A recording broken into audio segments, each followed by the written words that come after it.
Hi everyone. In today's tutorial, we will show you how to add a shadow to elements in Canva.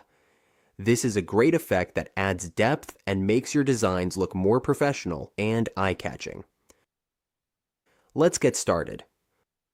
On the Canva dashboard, we will insert some elements. For example, let's add some shape elements, like circle shapes.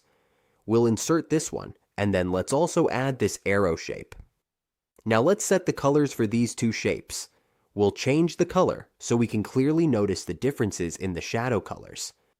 To add a shadow, all we need to do is click on Effects and then click Drop. As you can see, we can adjust the offset to make the shadow visible. You can also see how it blurs.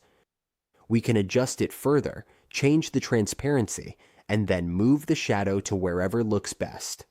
The position is completely up to you. For the arrow shape, we do the same thing. Click on Effects, then click Drop. As you can see, we can blur it, adjust the transparency, and place the shadow wherever we like. Again, the position is up to you. Once we are done, just click Save. That's how we add a shadow to elements in Canva. With just a few simple adjustments, we can make our designs pop and stand out.